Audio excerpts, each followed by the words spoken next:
10ஆம் அதிகாரம் 8ஆம் வசனத்தை வாசிப்போம். பிரசங்கி அதிகாரம் 10 வசனம் 8. படுகுழியை வெட்டுகிறவன் அதிலே விழுவான், அடைப்பை பிடுங்குகிறவனை பாம்பு கடிக்கும். இந்த வசனத்துல 2 பிரசங்கம் இருக்கிறது.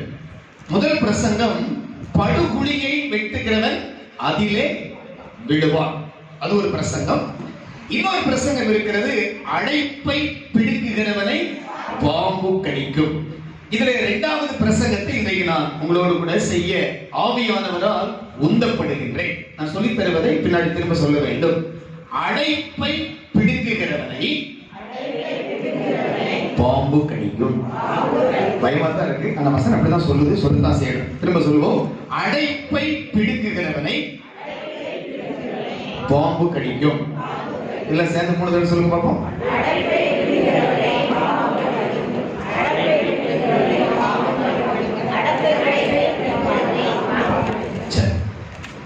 கர்த்தருடைய பரிசுத்த நாமத்திற்கு ஸ்தோத்திரம் உண்டாவதாக.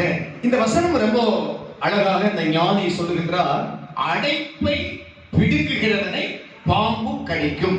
கர்த்தருடைய நாமத்திற்கு மகிமை உண்டாவதாக. வேதத்தின் வெளிச்சத்திலே இந்த வசனத்தை இன்றைக்கு நாம் கற்றுக்கொள்ள போகின்றோம். இன்றைக்கு சொல்லப்படுகின்ற வசனத்திற்கு நான் கீழ்ப்படிய போகின்றேன், இன்றைக்கு பேச போகின்ற பிரசங்கத்திற்கு நான் செவி கொடுக்க போகின்றேன் என்று சொல்லுகிறவர்கள் மட்டும் ஒரு அல்லேலூயா சொல்லுவோம். அல்லேலூயா சொல்லாதவர்கள் நாங்கெல்லாம் கேட்க மாட்டோம், நீங்க என்ன செய்யுங்க, நீங்க பேசுங்க, உங்க வேலையை பார்த்து நீங்க போங்க என்று சொல்லுகின்றீர்கள். எல்லோரும் கண்டிப்பாக கேட்க வேண்டும். வேதம் சொல்கின்றது, அடைப்பை பிடுங்குகிறவனை பாம்பு கடிக்கும். ஆண்டவர் ஒரு தேவனுடைய மனுஷனுக்கு அநேக காரியங்களை அடைப்பாக தந்திருக்கின்றார். ஆண்டவர் நமக்கு அநேக விஷயங்களை அடைப்பாக தந்திருக்கின்றார். அடைப்பு என்றால் வேலி, காம்பவுண்ட். இந்த பிரசங்கத்தை எடுத்துட்டு வந்துகிட்டு இருக்கும் ஒரு அம்மா சொன்னாங்க, ஒருத்தங்க 80 லட்சம் ரூபாய்க்கு காம்பவுண்ட் வாங்கியிருக்காங்க. எத்தனை லட்சம் ரூபாய்க்கு? 80 லட்சம் ரூபாய். அருமையான ஆண்டவருடைய பிள்ளைகளே, ஆண்டவர் நமக்கு பல விஷயங்களை, பல காரியங்களை வேலியாக தந்திருக்கின்றார். கர்த்தருடைய நாமத்திற்கு ஸ்தோத்திரம். இதை இப்படி கூட சொல்லலாம், வேலியை பிடுங்குகிறவனை பாம்பு கடிக்கும். சொல்லுங்க பாப்போம். வேலி என்றாலும் அடைப்பு என்றாலும் ஒன்றுதான். அடைப்பு என்பதற்கு பெயர் தான் என்னது? வேலி. வேலியை பிடுங்கினால் என்ன கிடைக்குமா? பாம்பு கிடைக்கும். கர்த்தருடைய நாமத்திற்கு ஸ்தோத்திரம் உண்டாவதாக. ஆண்டவர் ஒரு தேவனுடைய பிள்ளைக்கு அநேக காரியங்களை வேலியாக கொடுத்திருக்கின்றார், அடைப்பாக தந்திருக்கின்றார், மதிலாக தந்திருக்கின்றார். ஆண்டவர் தந்திருக்கின்ற அடைப்பை, ஆண்டவர் தந்திருக்கின்ற வேலியை நாம் எடுத்து விடக்கூடாது. ஆண்டவருடைய பரிசுத்த நாமத்திற்கு ஸ்தோத்திரம் உண்டாவதாக. வேலி எடுக்கப்பட்டால் என்னவெல்லாம் நடக்கும்? தேவன் நமக்கு தந்திருக்கின்ற வேலிகள் எவைகள்? எதற்காக தந்திருக்கின்றார்? எவைகளை எல்லாம் வேலிகள். அந்த வேலிகளை எதற்காக தந்திருக்கின்றார்? அந்த வேலியை எடுத்தால் என்னவெல்லாம் சம்பவிக்கும் என்று சொல்லி இன்றைக்கு நாம் சற்று நேரம், 1 மணி நேரம் ஆண்டவருடைய வார்த்தைகளை சிந்திக்க போகின்றோம். தூங்கிவிடக்கூடாது. தூங்காமல் சத்தமாக அல்லேலூயா சொல்லுவோம். அடைப்பை பிடுங்குகிறவனை, வேலியை பிடுங்குகிறவனை, ஆண்டவர் தந்திருக்கின்ற வேலியை அகற்றக்கூடாது. ஆண்டவர் தந்திருக்கின்ற வேலியை எடுத்து போடக்கூடாது. கர்த்தருடைய பரிசுத்த நாமத்திற்கு ஸ்தோத்திரம். நம்ம எல்லாருக்கும் தெரியும், நம்ம கூட இங்கே டெய்லி ஜெபத்துல வாசிக்கின்றோம், கர்த்தர் யோபுவையும் அவனுக்கு உண்டான எல்லாவற்றையும் சுற்றி வேலி அடைத்தார் என்று யோபு 1 அதிகாரம் 8ஆம் வசனத்திலே வாசிக்கலாம். யோபு 1:8 சொல்லுகிறது. இருக்கா? யோபு 1:8. கர்த்தர் சாத்தானை நோக்கி, என் தாசனாகிய யோபின் மேல் கவனம் வைத்தாயோ? உத்தமனும் சன்மார்க்கனும் தேவனுக்கு பயந்து பொல்லாப்புக்கு விலகுகிறவனாகிய அவனைப் போல பூமியில் ஒருவனும் இல்லை என்றார். அவனைப் போல பூமியில் ஒருவனும் இல்லை என்றார். அதற்கு சாத்தான் பிரதித்திரமாக, யோபு விருதாவாகவா தேவனுக்கு பயந்து நடக்கிறான்? நீர் அவனையும் அவன் வீட்டையும் அவனுக்கு உண்டான எல்லா ஒவ்வொருவரையும் சுற்றி வேலி அடைக்கவில்லையோ அவன் கைகளின் கிரியையை ஆசீர்வதித்து அவனுடைய சம்பத்து தேசத்தில். இந்த 3 வசனத்துல நிறைய விஷயங்களை கர்த்தர் வைத்திருக்கின்றார். ஒரு மனிதனை ஆண்டவர் வேலி அடைத்தால் சாத்தானும் சாட்சி சொல்லுவான், ஆண்டவரும் சாட்சி சொல்லுவான். சாத்தான் சொல்லுகின்றார், அவன் உத்தமன், அவன் சன்மார்க்கன், தேவனுக்கு பயந்து பொல்லாப்புக்கு விலகுகின்றவன். ஒரு மனிதனை ஆண்டவர் வேலி அடைத்தால் ஆண்டவரும் அவனை குறித்து சாட்சி கொடுப்பார், சாத்தானும் அவனை குறித்து சாட்சி கொடுப்பார். ஆண்டவருடைய நாமத்திற்கு மகிமை உண்டாவதாக. ஆண்டவர் ஒரு மனுஷனை வேலி அடைத்தார். அங்கே சொல்லப்பட்டிருக்கின்றது, ஆண்டவர் அவனை ஆசீர்வதிக்கின்றார், அவனுடைய சம்பத்து தேசத்திலே பெருகுகிறது. வேலி அடைக்கப்பட்ட குடும்பம், வேலி அடைக்கப்பட்ட மனுஷன், வேலி அடைக்கப்பட்ட சபை, வேலி அடைக்கப்பட்ட கிராமம், இது இருந்தால் மிகவும் ஒரு ஆசீர்வாதம். ஆண்டவருடைய பிள்ளைகளே, ஆண்டவர் ஒரு மனிதனை வேலி அடைப்பதற்கு அநேக காரணங்கள் இருக்கின்றன. நீங்கள் வேலி அடைக்கப்பட்டிருக்கிறீர்களா? உங்களை சுற்றி வேலி இருக்கிறதா என்று உங்களை இன்றைக்கு பரிசோதனை பண்ணி பாருங்கள். நான் விசுவாசிக்கின்றேன், என்னை சுற்றி ஆண்டவர் வேலி அடைத்திருக்கின்றார். இந்த சபையை சுற்றி ஆண்டவர் வேலி அடைத்திருக்கின்றார். நாம் காண்கின்ற இந்த காம்பவுண்ட் வேலி அல்ல, ஆண்டவரை நமக்கு வேலியாக அடைப்பாக இருக்கின்றார். ஏன் என்றால், அந்த ஆண்டவருடைய வேலிக்குள் ஒரு மனுஷன் இருந்தால் சாத்தான் குற்றப்படுத்த முடியாது. சாத்தானை பாருங்க, யோபை குற்றப்படுத்தவில்லை. அவர் என்ன சொல்லுகிறார் தெரியுமா? நீர் அவனை ஆசீர்வதித்திருக்கின்றீர், அவருக்கு எல்லாவற்றையும் தந்திருக்கிறீர் என்று ஆண்டவர் கொடுத்ததை சுட்டி காண்பித்து பேசுகின்றார். எனவே ஆண்டவருடைய பிள்ளைகள் ஒவ்வொரு நாளும் எங்க இருக்கிறது தெரியுமா? ஆண்டவருடைய வேலிக்குள்ள இருக்கணும். ஆண்டவருடைய வேலியை விட்டு வெளியில போகக்கூடாது. ஆண்டவருடைய வேலிக்குள்ளே தேவ பிள்ளைகள் இருக்க வேண்டும். ஏனென்றால் வேலிக்குள்ளே தான் ஆசீர்வாதங்கள் இருக்கின்றன, வேலிக்குள்ளே தான் நற்சாட்சி பெற முடியும். ஆண்டவருடைய வேலி உன்னை சுற்றிலும் இருந்தால் சாத்தானே சொல்லுவான் இவன் நல்லவன் என்று, சாத்தானே சொல்லுவான் இவன் தேவனுடைய பரிசுத்தன் என்று, சாத்தானே சொல்லுவான் அப்பா இங்கே ஒரு அக்கினி வருகிறது என்று சொல்லி. ஆண்டவருடைய வேலிக்குள் இருந்தால் ஆண்டவர் சாட்சி கொடுப்பார், சாத்தான் சாட்சி கொடுப்பார். நம்முடைய சம்பத்து பெருகும், ஆசீர்வாதங்கள் பெருகும், சுகம் உண்டாகும், ஆரோக்கியம் உண்டாகும். சரி, எதற்காக ஆண்டவர் நமக்கு வேலி போடுகிறார்? ஏன் நமக்கு ஒரு விசுவாசிக்கு வேலி கண்டிப்பா தேவை. எனக்கு வேலி வேண்டும். உங்களுக்கு வேலி வேண்டுமா வேண்டாமா? வேலி என்றால் அடைப்பு, காம்பவுண்ட், மதில், அப்படி சில வார்த்தைகள் எடுத்துக்கொள்ளலாம். ஒவ்வொரு விசுவாசிக்கும் அவனுக்கு என்ன தேவை? வேலி வேண்டும், அடைப்பு வேண்டும். அங்கே மதில், காம்பவுண்ட் கண்டிப்பாக அவசியம். எதற்காக ஆண்டவர் வேலி அடைக்கிறார் தெரியுமா? என்னையும் உங்களையும் ஆண்டவர் ஏன் வேலி அடைக்கின்றார் என்றால், வாசியுங்கள் ஏசாயா தீர்க்க தரிசன புத்தகம் 5ஆம் அதிகாரம் 2ஆம் வசனத்திலே சொல்லுகிறது, ஏன் ஆண்டவர் ஒரு மனிதனுக்கு வேலி அடைக்கிறார்? அவர் அதை வேலி அடைத்து அதிலுள்ள கற்களை எல்லாம் பொறுக்கி அதிலே நற்குல திராட்சை செடிகளை நட்டு அதன் நடுவில் ஒரு கோபுரத்தை கட்டி ஆலையையும் உண்டு பண்ணி அது நல்ல திராட்சை பழங்களை தரும் என்று காத்திருந்தார். ஏன் ஆண்டவர் வேலி அடைக்கிறார் தெரியுமா? ஒரு விசுவாசியை நல்ல பழங்கள் கொடுப்பதற்காகத்தான் வேலி. ஏன் கிறிஸ்தவ ஜீவியத்திலே, கிறிஸ்தவ வாழ்க்கையிலே ஆண்டவர் வேலி அடைக்கிறார் என்றால், நாம் என்ன கனி கொடுக்க வேண்டும்? நல்ல கனி கொடுக்க வேண்டும். அப்படி என்றால் நல்ல சுபாவங்கள். கிறிஸ்தவனே, கிறிஸ்தவர்களே, ஆண்டவர் உங்களை ஏன் வேலி அடைக்கின்றார்? முதல் காரணம், நீங்கள் நல்ல கனி கொடுக்க வேண்டும். நல்ல கனி கொடுக்க வேண்டும் என்றால் என்ன அர்த்தம் தெரியுமா? வாரம் ஞாயிற்றுக்கிழமை பாஸ்டர் பார்க்க வரும்போது பப்பாளி பழம், ஆரஞ்சு பழம், ஆப்பிள் பழம் அது வாங்கிட்டு வருவது அர்த்தம் அல்ல. நல்ல கனி கொடுக்க வேண்டும் என்றால் நல்ல சுபாவங்கள் இருக்க வேண்டும். நல்ல சுபாவங்கள் இருப்பதற்காகத்தான் கர்த்தர் நம்ம என்ன செய்கின்றாரா? வேலி அடைக்கின்றார். அந்த வேலியை பாதுகாத்துக் கொள்ள வேண்டும். கிறிஸ்தவர்களே, ஆண்டவர் நம்மை வேலி அடைப்பதனுடைய முதல் நோக்கம் என்னவென்றால் அவருக்கு ஏற்ற கனி கொடுக்க வேண்டும். அவருக்கு ஏற்ற நற்குல கனி வர்க்கங்களை கொடுக்கும்படியாகத்தான் கர்த்தர் நம்மை வேலி அடைத்திருக்கின்றார். அவர் எதிர்பார்த்திருக்கின்ற கனி கொடுக்க வேண்டும். 1 சங்கீதம் 1 வசனத்தை சொல்லுமே, துன்மார்க்கனுடைய நடவாமலும்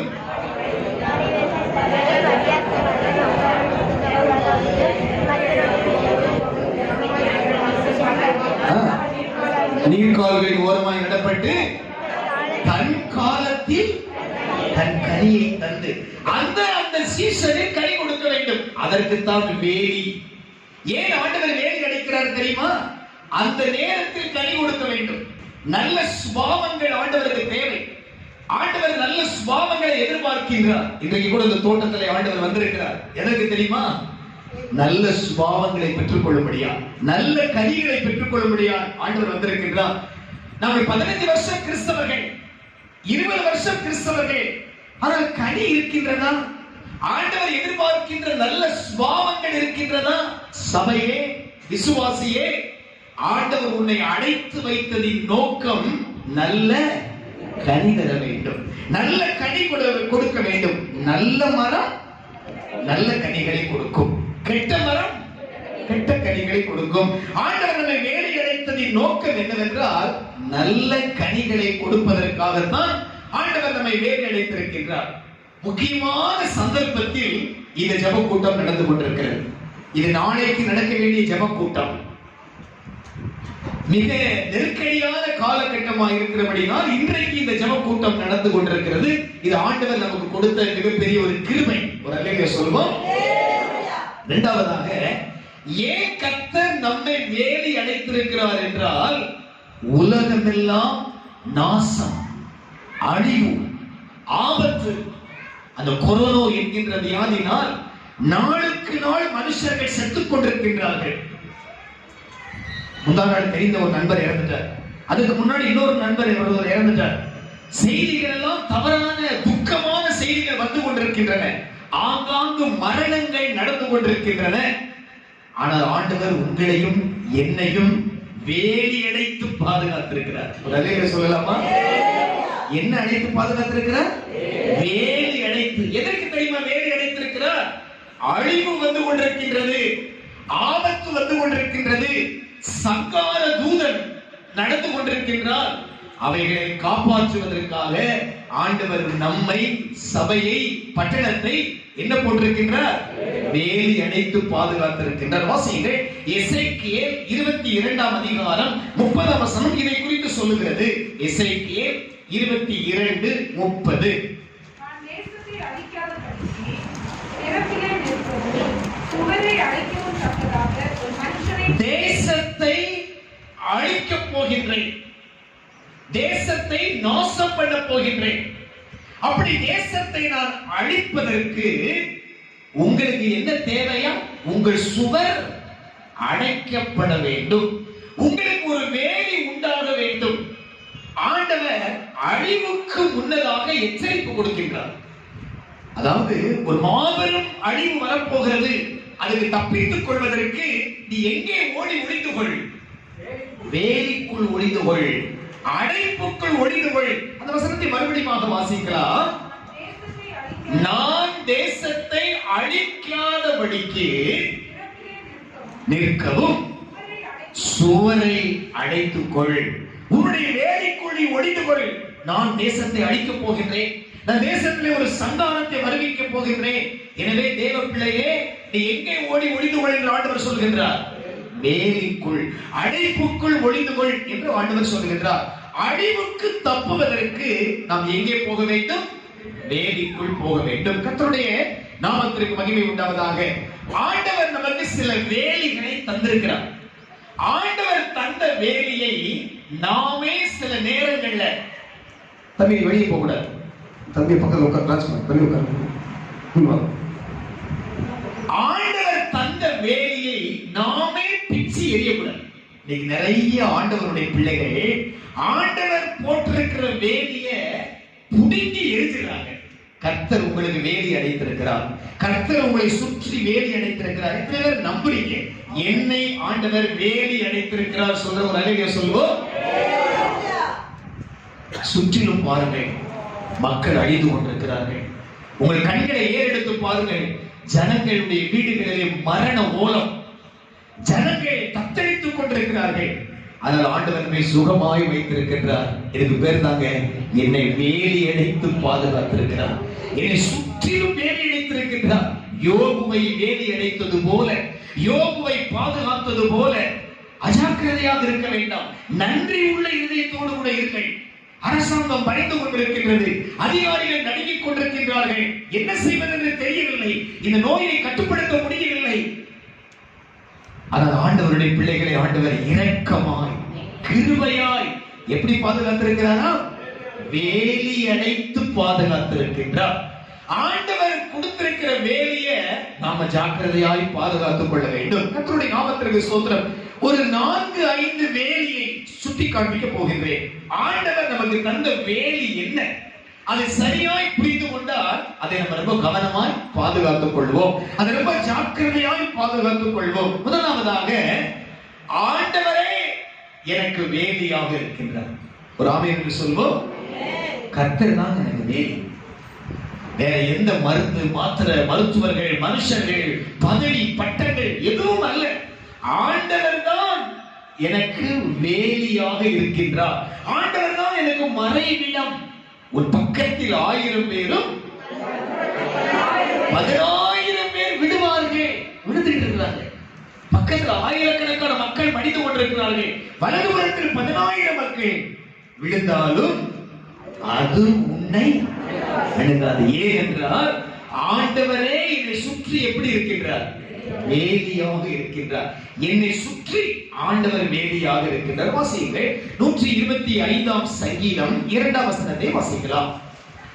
125:2. பர்வதங்கள் எருசலேமை சுற்றிலும் இருக்குமா போல் கர்த்தர் இது முதல் என்றென்றைக்கும் தம்முடைய ஜனத்தை சுற்றிலும் இருக்கின்றார். எனக்கு பேர் தான் வேலி. தாவீது சொல்கின்றார், பர்வதங்கள் எருசலேமை சுற்றி இருக்கிறது போல ஆண்டவர் தம்முடைய ஜனத்தை எப்படி இருக்கின்றாரா? நம்மை சுற்றி, என்னுடைய வலது பக்கத்துல, இடது பக்கத்துல, முன்னே பின்னே, மேலே கீழே, என்னை சுற்றிலும் யார் இருக்கின்றார்? ஆண்டவர், கர்த்தர். அவர் என்னை சுற்றிலும் இருக்கின்றார். இந்த வேலி எனக்கு எப்போது இருக்கணுங்க? நான் மரிக்கிற வரைக்கும் ஆண்டவரே இந்த வேலி, எந்த வேலி? ஆண்டவர் என்கின்ற வேலி, கர்த்தர் என்கின்ற வேலி என்னை சுற்றிலும் இருக்கணும்னு நினைக்கிறவங்க மட்டும் ஒரு அல்லேலூயா சொல்ல பார்க்கலாம். ஆண்டவர் நமக்கு சுற்றி வேலியா இருக்கணும். எனவே ஆண்டவருடைய பிள்ளைகள் அந்த வேலியை கனவீனப்படுத்த கூடாது. அந்த சுற்றி இருக்கிற வேண்டிய வேலையை, ஆமா என்னங்க ஆண்டவர், ஆண்டவரை தேடி என்ன பிரயோஜனம், ஆண்டவர் ஆண்டவர் என்று நீ எப்பொழுதெல்லாம் ஆண்டவரை கனவீனம் பண்ணுகிறாயோ அப்பொழுதெல்லாம் அந்த வேலி அகன்று போகும், அந்த வேலி எடுபட்டு போகும். ஆண்டவரை அசட்டை செய்தால், ஆண்டவரை கனவீனம் பண்ணினால், ஆண்டவருக்கு செலுத்த வேண்டிய மரியாதையை செலுத்தாமல் போனால், ஆண்டவரை அலட்சியம் செய்தால், ஆண்டவர் என்ன செய்வாராம்? நம்மை விட்டு விலகுவார். ஒரு இடத்துல சொல்றாரு, என்னை தேடினால் கண்டுபிடிப்பீர்கள், நீ என்னை விட்டால் நானும் உன்னை விட்டு விடுவேன் என்றுதான் வசனம் சொல்கிறது.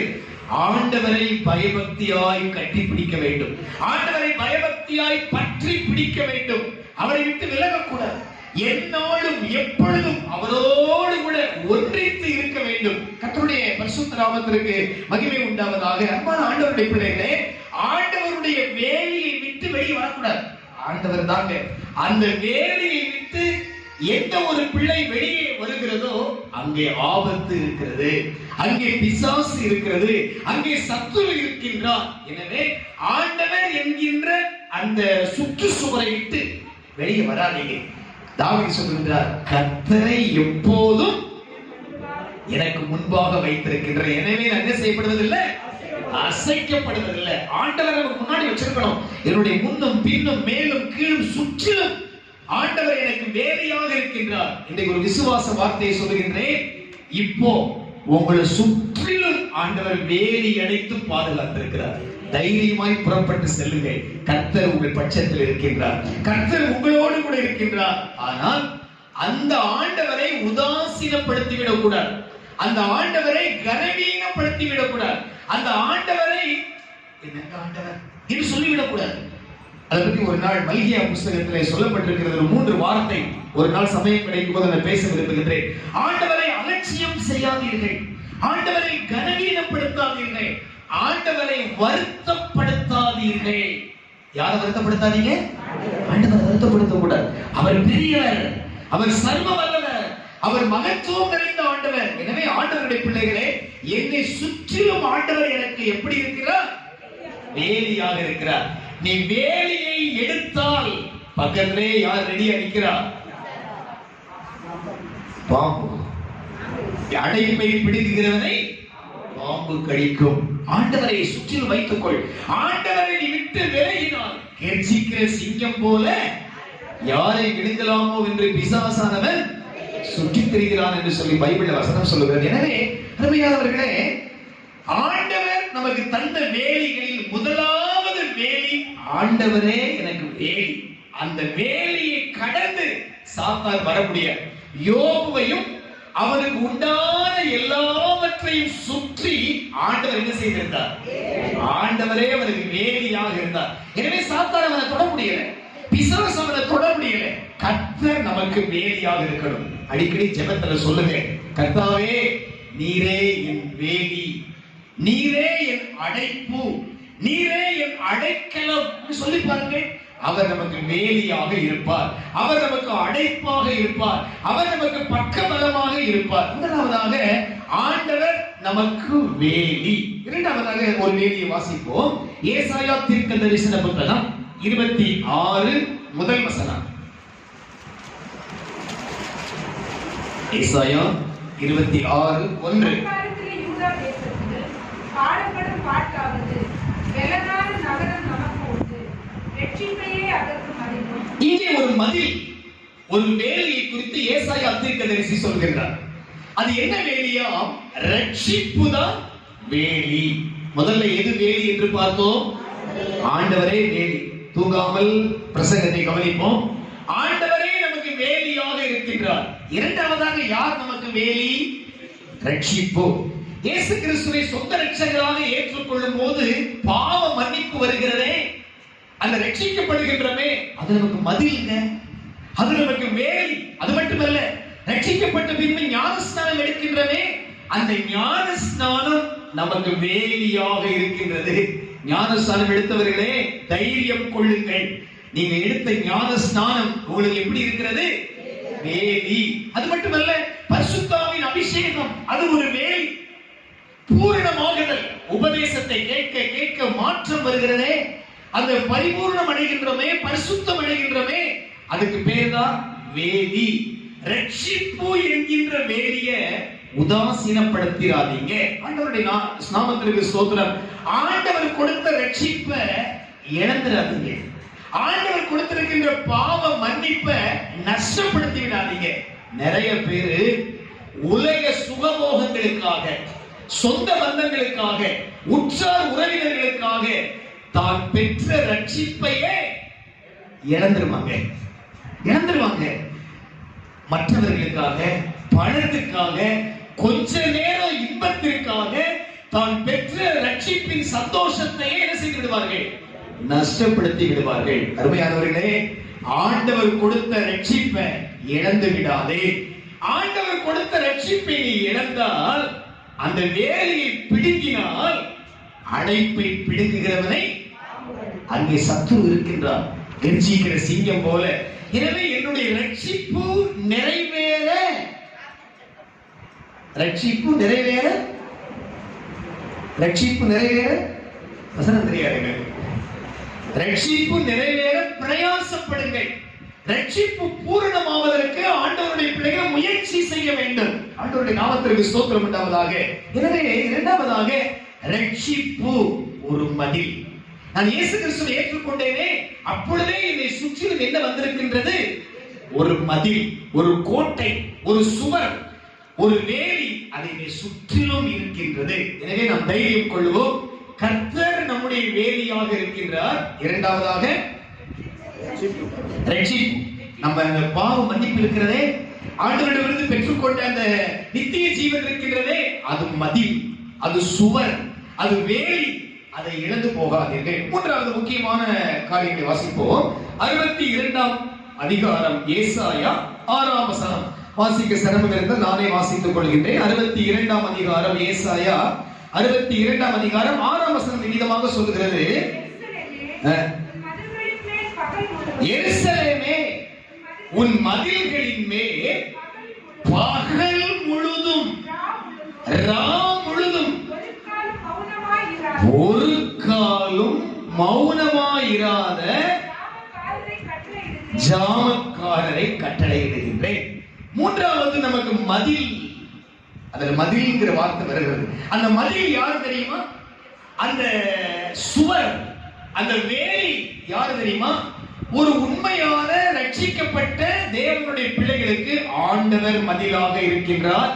இரண்டாவதாக நீங்க சொல்லுங்க, ரட்சிப்பு மதிலாக இருக்கின்றது. மூன்றாவதாக ஊழியக்காரன், அவன் இப்படி இருக்கின்றான், மதிலாக இருக்கின்றான். கர்த்தருடைய பரிசுத்த நாமத்திற்கு ஸ்தோத்திரம் உண்டாவதாக. நமக்கு ஒரு ஜாமக்காரன் இருக்கின்றான். ஜாமக்காரன் என்றால் இரவு நேரத்துல பகல் முழுவதும் இரவு முழுவதும் நமக்காக ஜெபிக்கின்ற, திறப்பிலே நிற்கின்ற ஒரு ஜாமக்காரன். அந்த ஜாமக்காரனுக்கு பெயர் தான் யாருங்க? ஊழியக்காரன். ஊழியக்காரன் ஒரு வேலி. நீங்க கொஞ்சம் யோசித்து பாருங்க. ஆண்டவர் வேலியாக இருக்கின்றார், ரட்சிப்பு நமக்கு வேலியாக இருக்கிறது. மூன்றாவது நமக்கு வேலி யாரு தெரியுமா? ஊழியக்காரன், உங்களை நடத்துகின்றவர், உங்களுடைய மேய்ப்பர், உங்களுக்கு போதனை செய்கின்றவர். அவர் உங்களுக்கு எப்படி இருக்கின்றார்? வேலியாக, மதிலாக, அடைக்கலமாக, அவர் உங்களுக்கு பக்கபலமாக. அதை குறித்து வசனம் சொல்கிறது, பகல் முழுவதும் இரவு முழுவதும் ஒரு காலம். எப்படிப்பட்ட வார்த்தையை இங்கே ஏசாயா பயன்படுத்துகிறார் பாருங்க. பகலெல்லாம் உங்களுக்காக ஜெபிக்கிறவரா, இரவெல்லாம் உங்களுக்காக உங்களை நினைத்துக் கொண்டிருக்கின்றவர். ஒரு காலம் எப்படி இருக்க மாட்டாரு? மௌனமா இருக்க மாட்டார். அவருடைய வாய் அசைஞ்சுக்கிட்டே இருக்கும். அப்படின்னா என்ன அர்த்தம்? திட்டிக்கிட்டே இருக்காரு. இசப்பா, அந்த விசுவாசி ஆசீர்வதிங்க, ஆசீர்வதிங்க, இவங்களை பலப்படுத்துங்க, அந்த சகோதரியை காப்பாற்றுங்க, இந்த சகோதரனை காப்பாற்றுங்க, வழி நடத்துங்க என்று இரவும் பகலும் உங்களுக்காக விழித்திருந்து ஜெபிக்கின்ற ஊழியக்காரன். அந்த ஊழியக்காரன் தான் நமக்கு யாராக இருக்கின்றார்? வேலியாக இருக்கின்றார். ஆவிக்குரிய கிறிஸ்தவர்களே, உங்களுடைய மூன்றாவது வேலி யார் தெரியுமா? உங்களுடைய ஊழியக்காரன். ஆண்டவருடைய நாமத்திற்கு ஸ்தோத்திரம். எனவே ஆண்டவர் தந்திருக்கின்ற அந்த வேலையை உதாசீனப்படுத்த வேண்டாம். அதை கொஞ்சம் கனம் பண்ணுங்க, அதை கொஞ்சம் யோசிங்க. ஒரு சம்பவத்தை சொல்லிட்டு அடுத்த பகுதிக்கு நான் போக விரும்புகின்றேன். தூங்காதீங்க, கதை சொல்ல போறேன். கவனமா கேளுங்க. 2 அல்லேலூயா சொல்லுவோம் சத்தமாக. இன்னொரு அல்லேலூயா சொல்லுங்க. சரி, கவனிக்கிறீங்களா? ஆண்டவர் நம்மை ஆசீர்வதிக்கும். 2 தேசம், ஒன்று சீரியா தேசம், இன்னொன்று இஸ்ரவேல் தேசம். 2 தேசத்துக்கும் அடிக்கடி சண்டை வரும். அடிக்கடி சண்டை, பயங்கரமான பிரச்சனை வரும். இஸ்ரவேல் தேசத்தோடு கர்த்தர் இருக்கின்றார், சீரிய தேசத்தோடு கர்த்தர் இல்லை. அவர்கிட்ட பட்டயமும் பணமும் ஈட்டியும் வேலைக்காரர்களும் நிறைய இருக்கிறாங்க. ஆனா இந்த இஸ்ரவேல் தேசத்துல ஒரு ஊழியக்காரன் இருக்கின்றார், ஒரு தீர்க்கதரிசி. அவருடைய பேர் என்ன? அவர் பேர் என்ன? எலியாவா எலிசா? எலிசா தான், மாற்றமே இல்லை. எலிசா தான். எலிசாவா எலியாவா? எலிசா. சரி, எலிசா தான். உடனே சொல்லுவோம். எலிசா என்கின்ற ஒரு தீர்க்கதரிசி இஸ்ரவேல் தேசத்துல இருந்தார். அப்போ அவனுக்கு ஒரு வேலைக்காரன் இருந்தான். அது பேர் என்ன? சரி, கேயாசி. சரி, இந்த சம்பவத்துல நான் சொன்னதுக்கு அப்புறம் சொல்லுங்க அவருடைய பேர். ஆண்டவருடைய நாமத்திற்கு ஸ்தோத்திரம். அவருக்கு ஒரு வேலைக்காரன் இருந்தார். இப்போ எதிரிகள் சீரிய ராணுவம் படையெடுத்து வருகிறது. அவர் படையெடுத்து வரும்போதெல்லாம் அவங்களுடைய நோக்கம் இஸ்ரவேலின் ராஜாவை கொலை செய்ய வேண்டும். அப்ப அந்த தீர்க்கதரிசி சொல்லுவார், எலிசா, எப்பா இந்த இடத்துக்கு போகாத, அவன் யுத்தத்துக்கு வர்றான், தப்பித்துக்கொள். இந்த இடத்துக்கு போகாத, அந்த ராஜா யுத்தத்துக்கு வர்றார் என்று சொல்லி அவனை தப்ப வைத்துக் கொண்டே வருவார். இது அந்த சீரிய தேசத்து ராஜாவுக்கு மண்ட குழப்பம். எந்த இடத்துக்கு யுத்தத்துக்கு போனாலும் அவன் என்ன செய்ய முடியவில்லை, ஜெயிக்க முடியவில்லையே என்று 10 பேரை வச்சு ஆலோசனை பண்றார். அப்போ சொல்றாங்க, ராஜாவே, அந்த ஊர்ல ஒருத்தர் இருக்கிறான். யார் அவர்? தீர்க்கதரிசி, ஊழியக்காரன். நம்ம இப்ப பேசிக்கிட்டு இருக்கிறோம்ல, இது கூட அவனுக்கு தெரியும். என்ன பேசுறோம், ஏது பேசுறோம் அவனுக்கு தெரியும். அவன் தீர்க்கதரிசி. முதல்ல அவனை கொல்லணும். அவனை நம்ம கொண்டுட்டோம்னா அவனை தேசத்தை செய்து விடலாம், ஈஸியாய் பிடித்துக் கொள்ளலாம் என்று யோசித்து உடனே அந்த ஊழியக்காரனை கொலை செய்வதற்காக அவங்க எல்லாம் படையெல்லாம் எடுத்துக்கொண்டு வர்றாங்க. ரதங்கள், குதிரைகள், பட்டயங்கள், ஈட்டிகள் எல்லாத்தையும் எடுத்துட்டு அந்த தீர்க்கதரிசி இடத்தில் வருகிறார்கள். எலிசாவின் இடத்தில் அவர் இரவெல்லாம் ஜெபம் பண்ணிட்டு இருக்கிறார். வெளியில இந்த எலிசாவினுடைய வேலைக்காரன் படுத்திருக்கின்றார். அப்போ எலிசாவினுடைய வேலைக்காரன் காலை எழுந்திருந்து பார்த்தால் எலிசாவினுடைய வீட்டை சுற்றிலும் வேலி. என்ன வேலி? ரதங்கள், குதிரைகள், சத்துருவினுடைய படைகள் சுற்றிலும் இருக்கு. இவன் வந்து சொல்றான், ஐயோ ராஜாவே, தீர்க்கதரிசி, இன்றைக்கு நம்ம செத்தோம், அவ்வளவுதான், படையெடுத்து வர்றாங்க. அது வேலைக்கார பேர், வேலைக்காரன் பேர் வேலைக்காரன்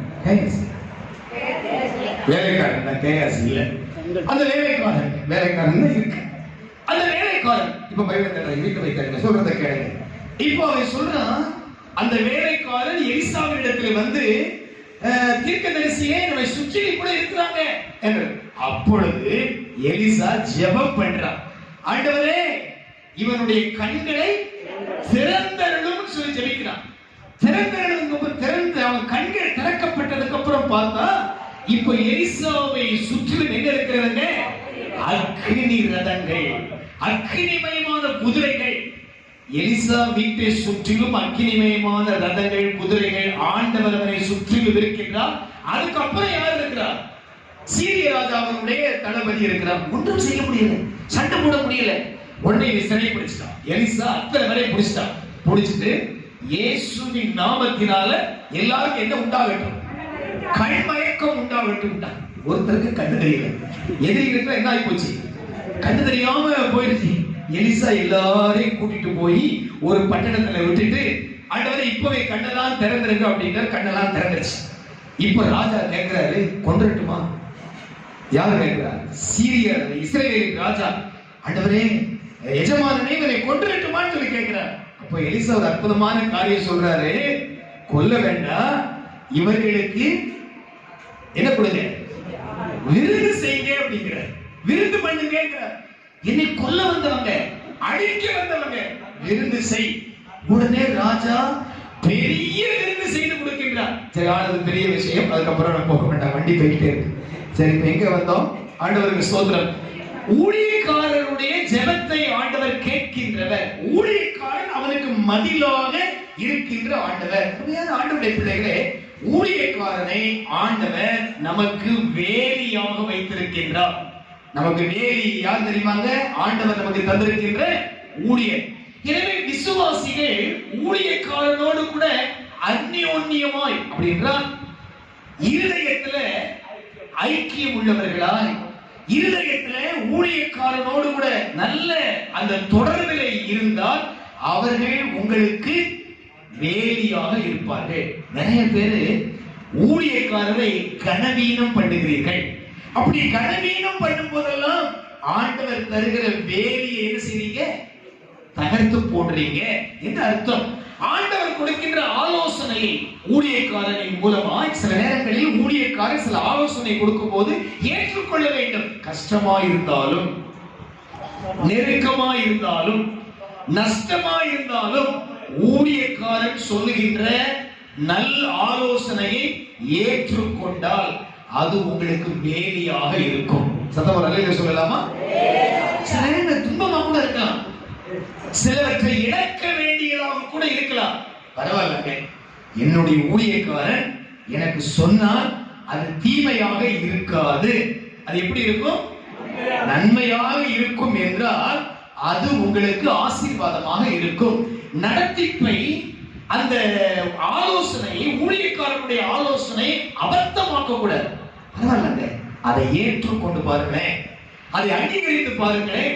அதிலே ஒரு வேலி இருக்கிறது, அதிலே ஒரு ஆசீர்வாதம் இருக்கிறது, அதிலே ஒரு மறைவு, ஒரு அழைப்பு இருக்கின்றது.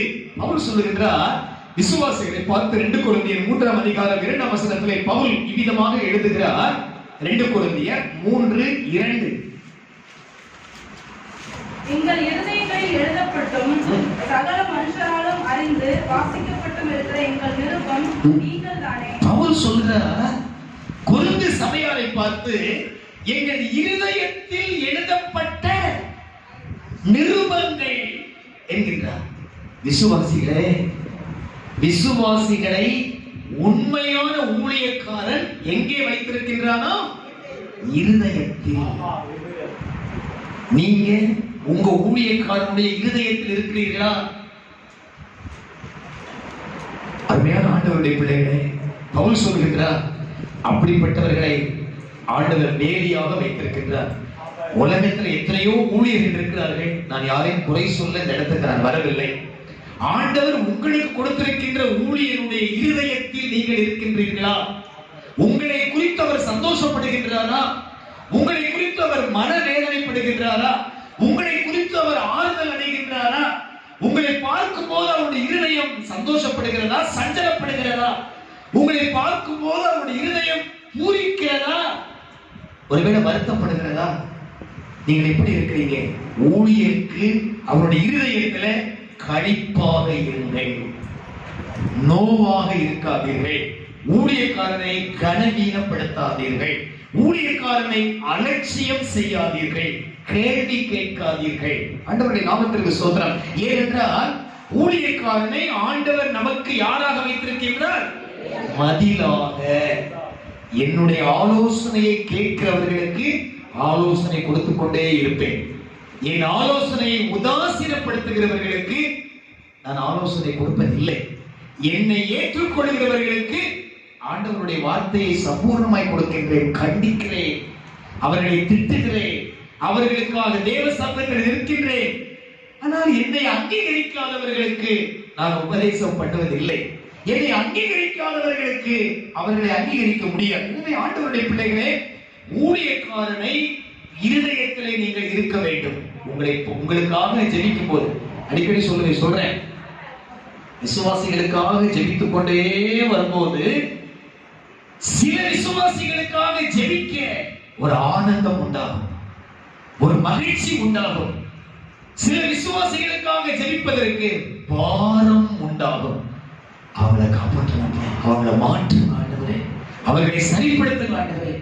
சில விசுவாசிகளுக்காக ஜெபிக்கும் போது ஆண்டவரே அவர்களை ஆசீர்வதிங்க, அவர்களை பலப்படுத்துங்க.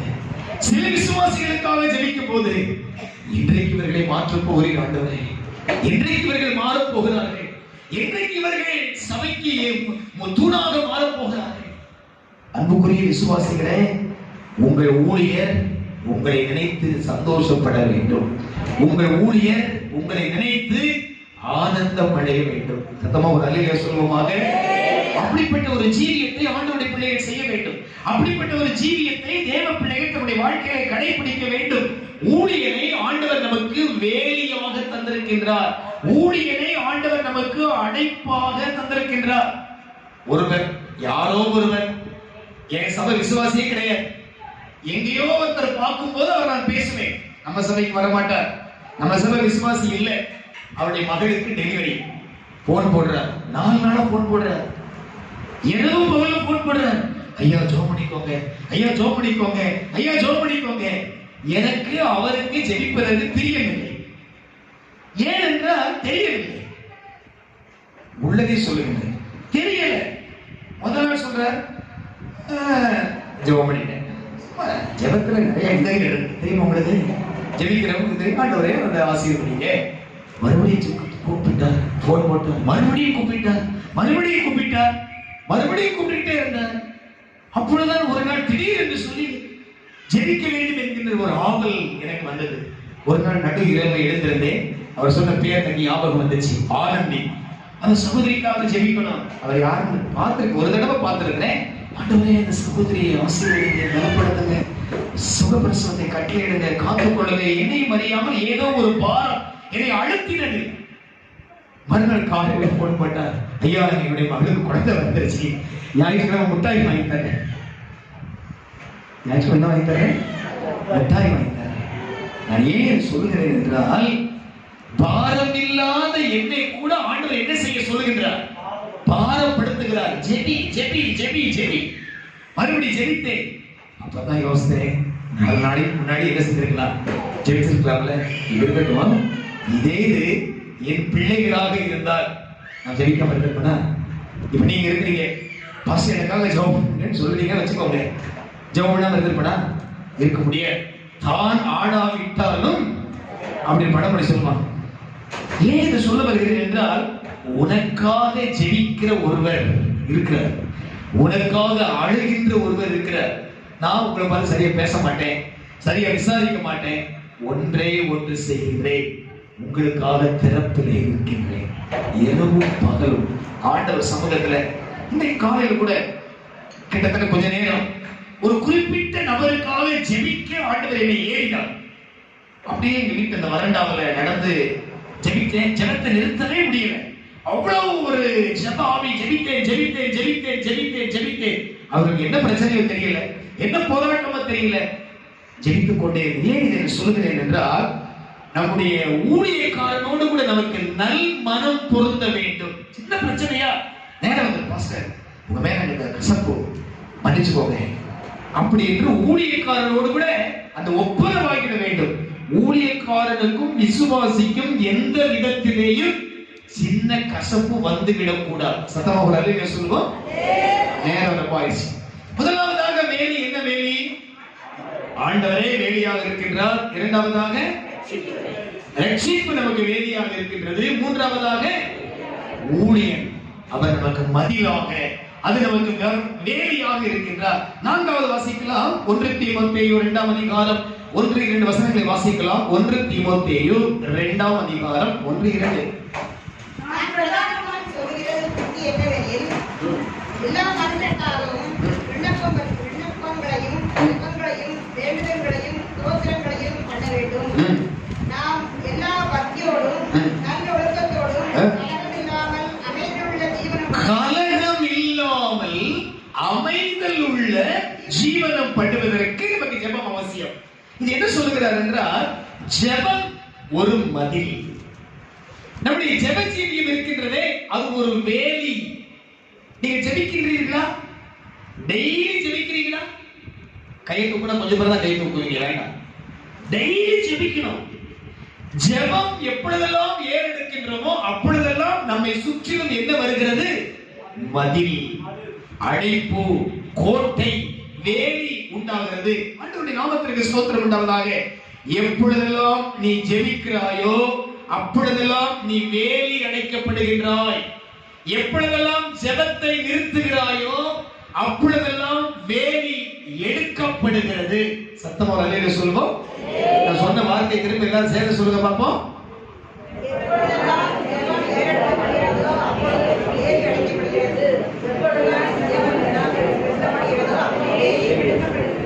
ஜெபம் செய்தால் வேலி உண்டாகும்.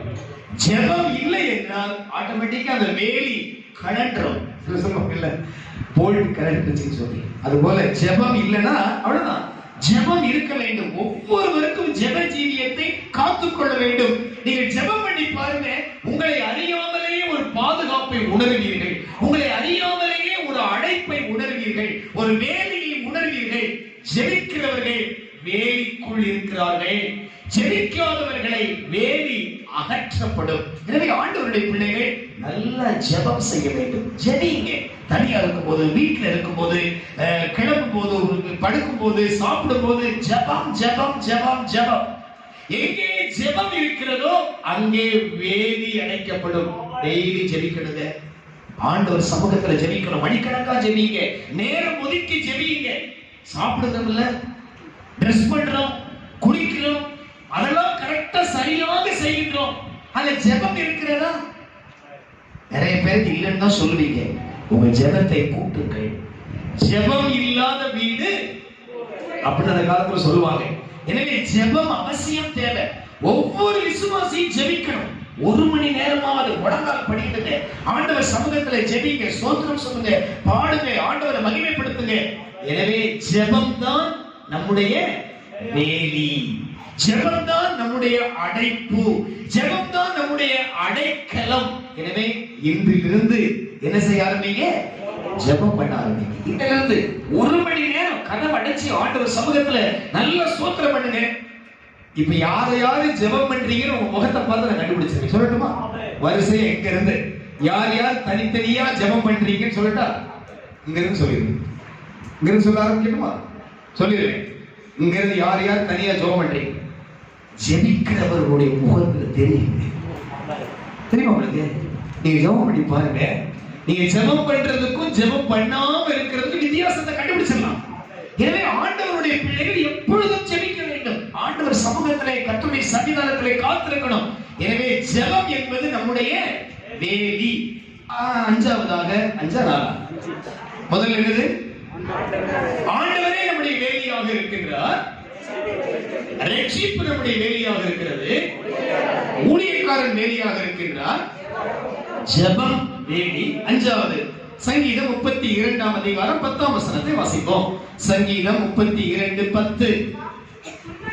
அநேக வேதனைகள் உண்டு. கர்த்தரை நம்பி இருக்கிறவரையோ கிருபை சூழ்ந்து கொள்ளும். இங்கே ஒரு சூழ்ந்து கொள்ளுதலை குறித்து வாசிக்கின்றோம். ஒரு மதில், ஒரு வேலி. என்ன வேலியா? கிருபை. கிருபை ஒரு வேலி. ஆண்டவருடைய பிள்ளைகளே, கிருபை தேவை. ஒவ்வொரு ஆண்டவருடைய பிள்ளைகளுக்கும் என்ன தேவை? இந்த கிருபை என்கின்ற வேலி நம்மை சூழ்ந்து கொள்ள வேண்டும். கர்த்தரை நம்பி இருக்கிறவனையோ கிருபை சூழ்ந்து கொள்ளும். ஜெபத்துல அமரும் போதெல்லாம் கிருபை தாங்கப்பான்னு கேளுங்க. எப்படி கேட்கணும்? கிருபை வேணும் ஆண்டவரே, கிருபை தாங்க, கிருபை தாங்க, கிருபை தாங்க சொல்லிட்டே இருக்க. ஆண்டவருடைய கிருபை நமக்கு அதிகமாய் தேவை. யாருக்கு கிருபை அதிகமாய் இருக்கிறதோ அவர்களை ஆண்டவர் வேலி அடைப்பார். இங்க ஒரு அம்மா உட்கார்ந்து இருக்காங்க. கோவில்பட்டி பக்கத்துல பஸ் ஏறி போகும்போது விழுந்துட்டாங்க. கீழே விழுந்துட்டாங்க. அடிபடல. வேற யாராவது விழுந்திருந்தா எலும்பு நொறுங்கி இருக்கும். ஏன் ஒண்ணு அடிபடலைன்னா கிருபை. அந்த கிருபை நம்மை தாங்குகிறது. வேதம் சொல்லுகிறது, நீ என்னை விழும்படி தள்ளினாய், கர்த்தருடைய கிருபையோ என்னை தாங்கிற்று. கிருபை நம்மை பாதுகாக்குங்க. கிருபை நம்மை சுற்றி வேலியா இருக்கும். ஜெபிக்கிற போதெல்லாம் கிருபை கேளுங்க. கிருபை எப்ப கிடைக்கும் தெரியுமா? கிருபை எப்போது கிடைக்கும்? காலையில தான் கிருபை கிடைக்கும். காலையில எழுந்திருந்த உடனே கிருபை தாங்கப்பா, கிருபை தாங்க ஆண்டவரே, கிருபை வேணப்பா, இந்த நாளுக்கு எனக்கு கிருபை தாங்க, கிருபை வேண்டும், கிருபை வேண்டும், கிருபை தான் சொல்லி பாருங்க. சொல்லிட்டே இருங்க. அப்படி சொல்ல சொல்ல சொல்ல ஒரு புதிய கிருபை அந்த நாள் முழுவதும் நம்மை சந்திக்கும். அது நம்மை வேலியாக நம்மை பாதுகாக்கும். எனவே கிருபை அதிகாலையில் கிடைக்கும். இன்னைக்கு காலையில கிருபை வாங்கினவங்க எல்லாம் அல்லேலூயா சொல்லுங்க. கிருபை வாங்கிருக்கீங்களா? ரொம்ப சந்தோஷம். சகோதரர்கள், இன்னைக்கு காலையில கிருபை வாங்கினவங்க 1 2 3 கிருபை வாங்க. காலையில ஆண்டவர்ட்ட கிருபை.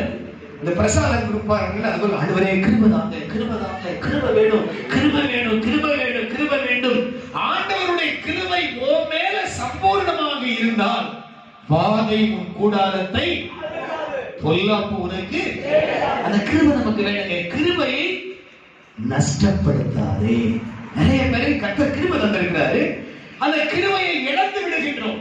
ஆண்டவர்கள் எத்தனையோ கிருபைகளை தந்திருக்கின்றார். அந்த கிருபையை இழந்து விடாமல் கிருபையிலே பலப்படணும், கிருபையிலே வளரணும், கிருபையிலே பூரணமடைய வேண்டும். கடைசியாக ஒன்றை மாத்திரம் வாசிக்கலாம். அடுத்த வசனம் இருக்குது. இந்த பகுதிக்கு கடைசி வசனம் வாசிக்கலாம். ஓசியா 8:1. ஓசியா 8:1. எவைகளெல்லாம் நமக்கு வேலிகள் என்று பார்க்கின்றோம். உன் வாயிலே எக்காலத்தை வை.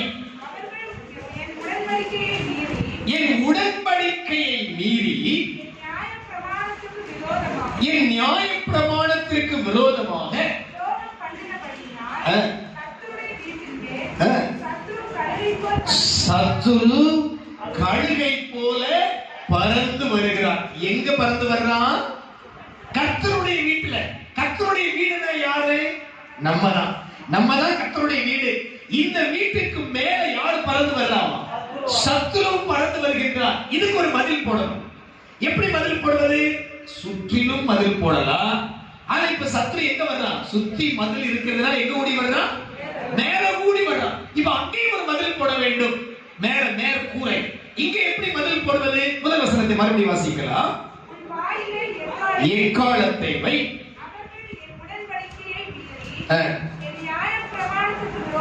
போதும். இந்த மேல மூடுறதுதான் நியாய பிரமாணங்கள், உடன்படிக்கைகள், கர்த்தருடைய வேதம். முதல்ல சொன்ன 5 பாயிண்ட் சுத்தி வேலி. எவைகள் எல்லாம்? ஆண்டவர் சுத்தி வேலியா இருக்கிறாரு, ரட்சிப்பு சுத்தி மதிலாக இருக்கிறது, ஊழியக்காரர் சுற்றி மதிலாக இருக்கின்றார், ஜெபம் சுற்றி வேலியாக இருக்கிறது, கிருபை சுற்றி வேலியாக இருக்கிறது. சுற்றி அப்ப மேல நமக்கு மேல அதற்கு பாதுகாப்புக்கு ஆண்டவர் தருவதுதான் நம்முடைய கையிலே வைத்திருக்கின்ற உடன்படிக்கை புத்தகம், இந்த நியாய பிரமாணம். இதுதாங்க மேலே. சத்துரு மேலே வராதபடி, சத்துரு மேலே வராதபடி நமக்கு மேல எங்க இருக்கணுங்க? இந்த வேத வசனங்கள். எக்காலத்தை எங்க வைக்கணுமா? வாயில. வாயை திறந்து இந்த எக்காலத்தை சொல்லணும், இந்த வசனத்தை சொல்லணும், இந்த வசனத்தை உச்சரிக்கணும். வேதத்தை வாசிக்க வேண்டும், வேதத்தை படிக்க வேண்டும். இந்த வேதம் தான் மேலே எனக்கு மதில். எனக்கு மேல, என் தலைக்கு மேல எனக்கு மதிலாக இருப்பது, எனக்கு பாதுகாப்பாக இருப்பது, சூழ இருப்பது பரிசுத்த வேதாகமம். இன்னைக்கு காலையில் எத்தனை பேர் இந்த மதிலை படித்தீர்கள்? ஒண்ணு. இந்த மதிலை, இந்த வேத புத்தகத்தை படிச்சவங்க காலையில 1 2 3 4 5 6 பேர் தான் வேதத்தை வாசிக்க வேண்டும். இது நம்முடைய மதில், இது என்னுடைய அடைக்கலம், இது என்னுடைய மறைவு. இதை வாசித்தால் கழுகு என்ன செய்ய முடியாதுங்க? நேரம் பறந்து வர முடியாது, என்னை தாக்க முடியாது. கர்த்தருடைய நாமத்திற்கு ஸ்தோத்திரம் உண்டாவதாக. சரி, 6 விதமான வேலிகளை பார்த்தோம். கர்த்தர் வேலியாக இருக்கின்றார், ரட்சிப்பு வேலியாக இருக்கிறது, ஊழியக்காரன் வேலியாக இருக்கின்றார், ஜெபம் வேலியாக இருக்கிறது, கிருபை வேலியாக இருக்கிறது, அவருடைய பிரமாணங்கள் சத்திய வேதம் நமக்கு எப்படி இருக்கிறது? வேலியாக இருக்கிறது. இப்போ உங்களை நீங்கள் சோதித்து பாருங்கள். உங்களுக்கு வேலி இருக்கா இல்லையா?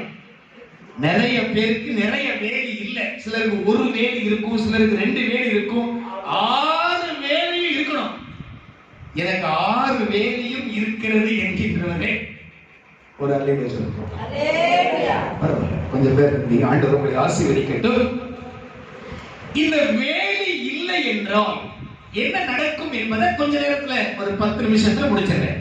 வேலி எடுபட்டால், வேலி இல்லாமல் போனால் என்னவெல்லாம் நடக்கும்? முதல்ல பார்த்தோம், வேலி இருந்தால், வேலிக்குள் இருந்தால் கர்த்தர் சாட்சி சொல்லுவார், சாத்தானும் சாட்சி சொல்லுவார்.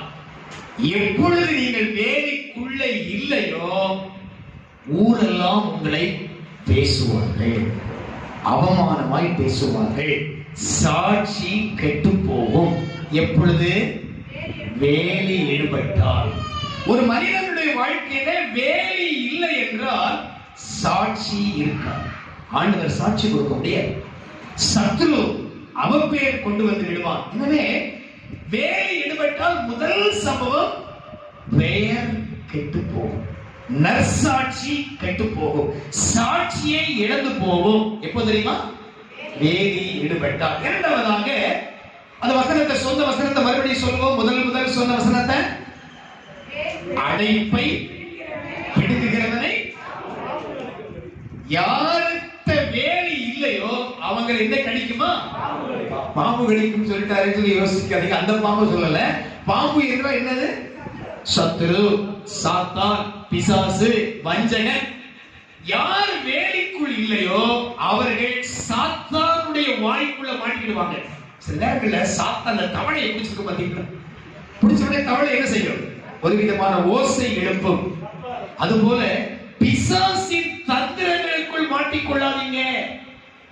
வேலி எடுபட்டால் பிசாசு பிசாசின் தந்திரத்துக்குள் என்ன செய்து கொள்வீர்கள்? மாட்டிக் கொள்வீர்கள். அவனுடைய தந்திரம் மனதை கெடுப்பது. ஏவாளின் மனதை கெடுத்தார். பவுல் அர்த்தம் ரொம்ப அழகாக சொல்லுகிறார். எனவே அருமையான ஆண்டவருடைய பிள்ளைகளே, நாம் சாத்தானுடைய பிடிக்குள் போகாமல் இருக்க எங்கே இருப்போம்? வேலிக்குள் இருப்போம். வேலிக்குள் இருந்தால் பிசாசு தொட முடியாது. வேலியை விட்டு வெளியே வந்தால் பிசாசு நம்மை கவ்விக்கொண்டு போவார். மூன்றாவதாக புலம்பல் 2ஆம் அதிகாரம் 6ஆம் வசனத்தை வாசிப்போம். புலம்பல் 2:6. தோட்டத்தின் வேலியை போல இருந்த தம்முடைய வேலியை பலவந்தமாய் பிடுங்கி போட்டார். சபை கூடுகிற தம்முடைய ஸ்தலங்களை அழித்தார். கர்த்தர் சீயோனிலே பண்டிகையையும் ஓய்வு நாளையும் மறக்க பண்ணி தமது உக்கிரமான கோபத்தில் ராஜாவையும் ஆசாரியனையும் புறக்கணித்து விட்டார். நல்ல கவனிங்க. ஆண்டவர் இங்க வேலியை பிடுங்குகிறார். எப்போது தெரியுமா? சபை கூடி வருதல் உனக்கு சங்கடமா இருக்கும் போது வேலியை ஆண்டவர் திறப்பார். சபைக்கு வர்றது எத்தனை பேருக்கு சந்தோஷம்? அவங்க மட்டும் நல்ல சொல்லுவாங்க. நீ சபைக்கு வரும்போது சங்கடமாய் வந்தால் கர்த்தர் உன் வேலி என்ன செய்வாரா? பிடுங்குவார், அகற்றி போடுவார். வேலி யாருக்கு பிடுங்கப்பட்டிருக்கிறதோ அவங்க சபையில சந்தோஷமா ஆண்டவரை துதிக்க முடியாது, ஆண்டவரை ஆராதிக்க முடியாது, ஆண்டவரை மகிமைப்படுத்த முடியாது, நல்லா ஜெபிக்க முடியாது, ஆண்டவரை ஸ்தோத்திரிக்க முடியாது. அதிலே பாஸ்டர் தெரிஞ்சுக்கிறார், உன் வேலி ஆண்டவரே செஞ்சிருக்கிறாரு, புடிங்கி இருக்கிறார். சிலர் பாருங்க, கை தட்டுங்க சொல்லிக்கிட்டே இருக்கணும். சிலர் ஜெபம் பண்ணுங்க ஜெபம் பண்ணுங்க ஜெபம் பண்ணுங்க, ஜெபமே பண்ண மாட்டாங்க. அவர்கள் வேலி எல்லாம் ஆண்டவரே செஞ்சுட்டாரு, பிடிக்கிட்டார் அர்த்தம். சிலர் நல்லா துதிக்கவே மாட்டாங்க. ஏன் தெரியுமா? அங்கே வேலி இல்லாத கூட்டம். சிலர் ஆண்டவரை பாட முடியாது, ஆண்டவரை மகிமைப்படுத்த முடியாது. ஒன்று சொல்லுகின்றேன், எனக்கு 1000 கவலைகள் இருக்கலாம், 1000 வருத்தங்கள் இருக்கலாம். ஆனால் தேவ சபைக்கு வரும்போதெல்லாம் என் ஆண்டவரை மனமகிழ்ச்சியாய் ஆராதிக்க வேண்டும், என் தேவனை மகிழ்ச்சியோடு துதிக்க வேண்டும், என் தேவனை சந்தோஷத்தோடு மகிமைப்படுத்த வேண்டும். அவருக்குரிய மகிமையை கவலை இருக்குது, சஞ்சலம் இருக்கிறது, பாரம் இருக்கிறது. அதுக்காக ஆவியில் நிரப்பாமலோ, அந்நிய பாஷையை பேசாமலோ, கர்த்தரை துதிக்காமலோ, அவரை பாடாமலோ இருக்க முடியாது. யார் அப்படி செய்வா தெரியுமா? வேலி பிடிக்கப்பட்டவர்கள். சின்ன கஷ்டம் வந்தா கூட போதும், அப்படியே சொல்லுவாங்க. ஒரு சின்ன வருத்தம் வந்தா கூட போதும், துதிக்க மாட்டாங்க, பாட மாட்டாங்க, செத்த முகம் மாதிரி உட்கார்ந்துருப்பாங்க. கோயிலுக்கு வந்தாலும் அவங்க முகம் எப்படித்தான் இருக்கும்? அப்படியே இருப்பாங்க. அவங்க எல்லாம் யார் தெரியுமா? வேலி பிடிக்க போடப்பட்டவர்கள். கர்த்தருடைய நாமத்திற்கு ஸ்தோத்திரம். முதலாவதாக, வேலி பிடிக்கப்பட்டால் சாட்சி இருக்காது. வேலி பிடிக்கப்பட்டால் பிசாசு நம்மை மனதை என்ன செய்து விடுவார்? மயக்கி கெடுத்து விடுவார். மூன்றாவதாக, சபையினுடைய விஷயங்கள் அவர்களுக்கு சந்தோஷமா இருக்காது. துதிக்கிறது, பாடுறது, இதெல்லாம் அவர்களுக்கு ஆனந்தமாக இருக்காது. ஒரு தேவ பிள்ளைக்கு சந்தோஷமான இடமே எதுதான் தெரியுமா? சமூகம் தான். தேவ சபையை விட உனக்கு ஒரு சந்தோஷம் உலகத்தில் இருந்தால் நீ கிறிஸ்தவன் அல்ல.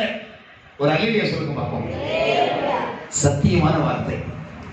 தேவ சமூகத்தை விட, ஆண்டவருடைய சன்னிதானத்தை விட, ஆண்டவருடைய பாதப்படியை விட ஒரு சந்தோஷம் உலகத்திலே உனக்கு எங்கேயாவது இருக்கும் என்றால் நீ ஆவிக்குரிய கிறிஸ்தவன் அல்ல. ஒரு ஆவிக்குரிய கிறிஸ்தவனுக்கு பேரின்பம் இங்கேதான் இருக்க வேண்டும், பேரின்ப சந்தோஷம் இங்கேதான் இருக்க வேண்டும். உலகத்தில் இருக்கின்றவைகள் எல்லாம் சிற்றின்பங்கள், சின்ன சின்ன இன்பங்கள். பேரின்பம் எங்கே இருக்கிறது? இங்கே ஆண்டவருடைய ஆலயத்தில். மூன்றாவதாக, வேலி பிடிக்கப்பட்டால் வாசிக்கலாம். சங்கீதம் 80ஆம் அதிகாரம் 12. சங்கீதம் 80:12. இப்பொழுதோ வழிநடக்கிற யாவரும் அதை பறிக்கும்படியாக அது நடைமுறை ஏன் தளர்த்து போட்டேன். மறுபடியும் வாசிக்கலாம். இப்பொழுதோ வழிநடக்கிற யாவரும் அதை பறிக்கும்படியாக அது நடைமுறை ஏன் தளர்த்து போட்டேன். ஆண்டவர் அழைப்புகளை பிடுங்கி போட்டாராம். காட்டுப்பன்றி அதை உழுது போடுகிறது. அழைப்பை பிடுங்கினால் உன்னை உள்ள என்னவெல்லாம் வருமாம்? பன்றி வருமாம். வெளியில் இருக்கிற மிருகங்கள் எல்லாம் அதை வந்து மேய்ந்து போடும். ஆண்டவர் சொல்கின்றார், இந்த வேலி எடுக்கப்பட்டால் ஒரு கிறிஸ்தவர் யாராக மாறிவிடுகின்றார்? பன்றியாக மாறிவிடுகின்றார். கழுவப்பட்ட பன்றி சேற்றில் விழுந்தது போல வேலி எடுக்கப்பட்டால் அது பின்மாற்றத்திற்குள் போய்விடுகின்றார். அவருக்கு ஆண்டவருடைய சன்னிதானம், ஆண்டவருடைய சமூகம் அவருக்கு இன்பமாக இருக்க முடியாது. வேலி எடுக்கப்பட்டால் வழிபோக்கர்கள் உள்ளே வருவார்கள். வெளியில் இருக்கின்றவர்கள் எல்லாம் உள்ளே வந்து சத்திரமாக இருதயம் ஆடிவிடும். பழைய சின்ன வயசுல ஒரு டிராக்ஸ் ஒன்று கொடுப்பாங்க. அந்த டிராக்ஸ்ல பார்த்தா மனிதனின் இருதயம் அப்படின்னு ஒரு படம் போட்டிருக்கும், பார்த்திருக்கீங்களா? அந்த இருதயத்திற்குள்ள ஆமை, பன்றி, மயில், பாம்பு, தவளை இதெல்லாம் உள்ள இருக்கும் அந்த இருதயத்துக்குள்ள. அப்போ இயேசு கிறிஸ்துவாய் வெளிச்சம் உள்ளே வரும்போது அதெல்லாம் என்ன செய்யும், கொஞ்சம் அப்படியே கொஞ்சம் கொஞ்சம் போகும். அப்புறம் கொஞ்ச நாள் கழிச்சதுக்கு அப்புறம் அது இருதயத்துக்கு வெளியில போய் காத்துக்கிட்டே நிற்கும். அப்புறம் கொஞ்ச நாளுக்கு அப்புறம் இயேசுநாதர் வெளியில போயிடுவாரு. அந்த அந்த ராஜுவின் இருதயம் இயேசுவை வெளியே ஏற்றிடுவாப்ல. மறுபடியும் இந்த வெளியில போன மிருகமெல்லாம் என்ன செஞ்சிடும், மறுபடியும் ஒண்ணுன்னா உள்ள வந்து உட்கார்ந்து அவரை ஆட்சி செய்ய ஆரம்பிக்கும். அப்ப அந்த முகத்தை பார்த்தீங்கன்னா அந்த படத்துல இயேசு வரும்போது அந்த முகம் எப்படி இருக்கும், இவ்வளோ பிரகாசமா சந்தோஷமா இருக்கும். அப்ப அந்த மிருகம் எல்லாம் வெளியில போயிடும். பண்ணி, முயல், தவளை அப்படி இருக்கிற ஒரு 10 மிருகம், அந்த மிருகம் ஞாபகம் அதெல்லாம் வெளியில போயிடும். மறுபடியும் இயேசு கிறிஸ்து வெளியே போனதுக்கு அப்புறம் அந்த மிருகம் என்ன செய்யப்படும், உள்ளே வந்து மறுபடியும் மனுஷனுடைய முகத்தை பார்த்தா எப்படி இருக்கும், கொடூரமா இருளாய்ந்து போயிருக்கும். ஆண்டவருக்கு அது போல அருமையானவர்களே, இந்த வேலி எடுக்கப்பட்டால் போனதெல்லாம் திரும்ப வரும். வசனம் அப்படிதான் சொல்லுது. ஒரு தடவை பிசாசு துரத்தப்பட்ட பின்பு அங்கே இடம் ஜோடிக்கப்பட்டிருந்தால் அது போய் தன்னிலும் பொல்லாத வேற 7 பிசாசை கூட்டிட்டு வந்து உள்ள வந்து என்ன செஞ்சிருங்க. அதாவது ஒரு ஆள் இயேசுவை ஏற்றுக்கொண்டா உள்ள இருக்கிற ஒரு பிசாசு போயிடுச்சு. ஒரு பிசாசு போனதுக்கு அப்புறம் இவன் மறுபடியும் இயேசுவை மறந்தா எத்தனை பிசாசு வருமா, 8 வருமா, 8 7 + 1 8. என்ன செய்யுது, 8 பிசாசு கொண்டு வந்து என்ன செய்து விடுகின்றான், ஆட்சி செய்கின்றான். முதல்ல ஒன்னவே சமாளிக்க முடியல, இப்ப என்ன எத்தனை உட்கார்ந்துருச்சு, 8 பிசாசு. அருமையான ஆண்டவருடைய பிள்ளைகளே, உங்க இருதயம் எப்படி இருக்கின்றது?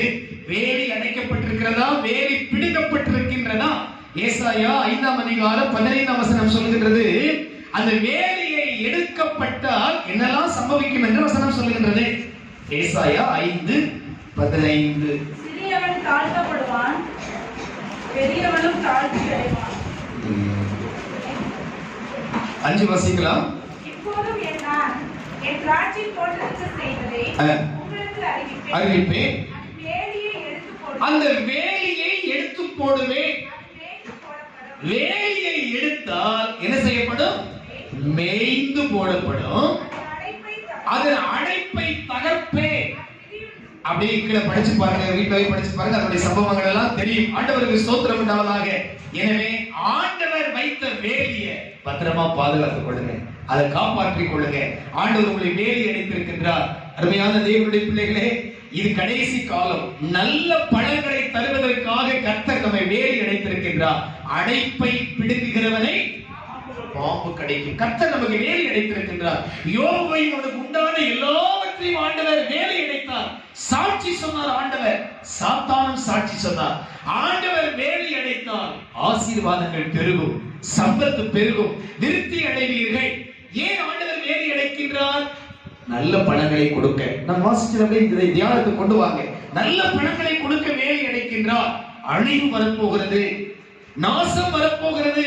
அதுக்கு தப்பித்துக் கொள்வதற்காக ஆண்டவர் என்ன செய்கின்றார், வேலி அடைக்கின்றார். 6 விதமான வேலி.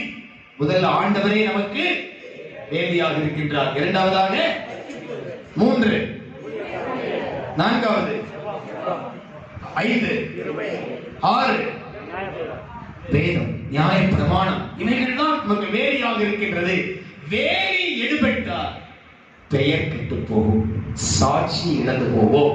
வேலி எடுபட்டால் பிசாசு நம்முடைய மனதை கெடுத்து விடுவான். வேலி எடுபட்டால் சபை கூடுதல் இன்பமாக இராது.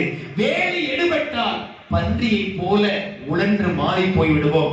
வேலி எடுபட்டால் மேய்ந்து போடப்படுவோம். சாத்தான் சத்துரு உள்ளே வருவார். நீங்க ஆண்டவரை பார்த்து கேளுங்க, ஆண்டவரே என்னையும் வேலி அடைத்துக் கொள்ளுங்க, என் குடும்பத்தை வேலி அடைத்துக் கொள்ளுங்க.